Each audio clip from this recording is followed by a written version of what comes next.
मुजफ्फरनगर दंगों के आरोप में कोर्ट में पहुंचे पूर्व केंद्रीय राज्य मंत्री संजीव बालियान, बुढ़ाना से पूर्व विधायक उमेश मलिक और हिंदूवादी नेत्री साध्वी प्राची सहित 13 लोगों ने कोर्ट में पेश होकर अपनी जमानत कराई। इस दौरान मंत्री संजीव बालियान ने कहा कि 11 साल हो गए मुकदमा चलते हुए, अभी तक तारीख पर तारीख मिल रही है। हम चाहते हैं कि इस मामले में जल्द ही निर्णय आए और न्याय मिले। अभी मुजफ्फरनगर दंगों के ही मुकदमे चल रहे हैं और अभी तो तारीख पर तारीख चल रही है। 11 साल हो गए तारीख पर आते हुए, देखते हैं कब तक तारीख लगेगी। उन्होंने कहा कि यह तो मर्जी है जज साहब की, उन पर कौन सवाल उठा सकता है। वह कब सिग्नेचर कराएंगे और कब जाने देंगे। बाकी 11 साल हो गए तारीख पर आते हुए, हम पर तो फिर भी साधन है, आ सकते हैं। बहुत से लोग ऐसे हैं जो कहीं ना कहीं पुलिस के द्वारा बेकसूर फंसाए गए हैं। बहुत से लोग हमारे मुकदमे में बेकसूर हैं। बस यही है कि जल्दी न्याय हो, काम छूटता है। पूरे दिन के लिए लोग यहाँ पर आते हैं, यह जल्दी समाप्त हो। अभी मुजफ्फरनगर दंगों के ही मुकदमे चल रहे हैं और अभी तो तारीख पे तारीख चल रही है। 11 साल हो गए तारीख पे सभी लोगों को आते हुए, देखो कब तक तारीखें लगेंगी।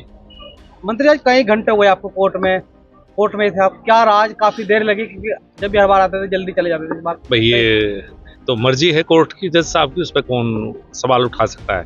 वे कब सिग्नेचर करवाएंगे, कब जाने देंगे। बाकी 11 साल हो गए तारीखों पे, हम तो फिर भी साधन हैं, आ सकते हैं। बहुत से लोग ऐसे हैं कि जो कहीं ना कहीं पुलिस के द्वारा बेकसूर फंसाए गए थे। बहुत से लोग हैं, हमारे साथ ही हमारे मुकदमे में कई लोग बेकसूर हैं। बस यही है कि जल्दी न्याय हो, काम छूटता है, पूरे दिन के लिए लोग यहाँ आते हैं, तो ये जल्दी समाप्त हो जो भी है। मंत्री जी, बांग्लादेश में जो हिंदुओं को टारगेट किया जा रहा है, उसके लिए क्या कहना है? जिस तरह से हिंदुओं को टारगेट किया जा रहा है, अलग अलग बहुत दुख की बात है। और कुछ नेताओं के बयान और दुखद हैं कि ऐसा हिंदुस्तान में भी होगा। बहुत ही दुखद है और हम सबको एक बार चिंतन करना चाहिए पूरे हिंदुस्तान के लोगों को कि ऐसी परिस्थिति वहाँ है और बयान इस तरह के हैं। भविष्य को देखकर सचेत रहना चाहिए। चक्कर काटते और बहुत सारे आंदोलन सपा और बसपा की सरकार में रहे हैं। अलनूर मीट प्लांट का एक बहुत लंबा आंदोलन परसों अखबार में आपने पढ़ा होगा, उसमें प्रदूषण विभाग के द्वारा दोबारा से तीसरी बार सीज करवाई। वो कहीं ना कहीं कांग्रेस के बहुत बड़े नेता से जुड़ी हुई फैक्ट्री है। हम आंदोलन 1 साल का आंदोलन यहाँ हम लोगों ने किया था। 2005 और 2006 में लगातार पूरे जनपद में आंदोलन चलता रहा, लाखों लोग खड़े हो गए। उसी मामले में 3 मुकदमे हमारे ऊपर लिखे गए, जिसमें 3 बार मुझे और मेरे साथियों को जेल भी जाना पड़ा। आज उसी मुकदमे की एक तारीख थी और 31 तारीख में जो बड़ी महापंचायत हुई थी और 30 तारीख में कादिर राणा ने मीनाक्षी चौक पे खड़े होकर आह्वान किया था कि पंचायत, इस प्रकार का बयान 30 तारीख को मीनाक्षी चौक पे दिया गया था। 31 तारीख में महापंचायत हुई थी, हम लोग उपस्थित थे वहाँ पे।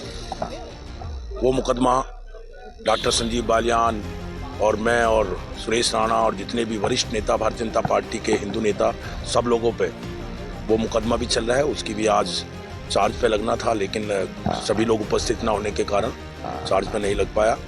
एक मुकदमा कुब्बापुर गांव में 2012 में एक राहुल शर्मा, हमारा भारतीय जनता पार्टी का बूथ का अध्यक्ष था, बहुत वरिष्ठ हमारा कार्यकर्ता था भारतीय जनता पार्टी का। उनके घर में कुछ छोटी मोटी हरकत की होगी, उसी को लेके, क्योंकि सपा की सरकार थी, उसी को लेके एक बड़ा मुकदमा आगजनी वगैरह का विषय लेके केपी सिंह यहाँ पे एसएसपी हुआ करते थे, एक मुकदमा वहाँ पे लिखा गया था। उसमें भी आज तारीख थी, वो भी मुकदमा चार्ज पे लगना था, लेकिन सब उपस्थित न होने के कारण चार्ज नहीं लगे। ये तीनों मुकदमों की आज तारीख थी, उसी में हम और डॉक्टर संजीव बालियान कोर्ट में उपस्थित रहे।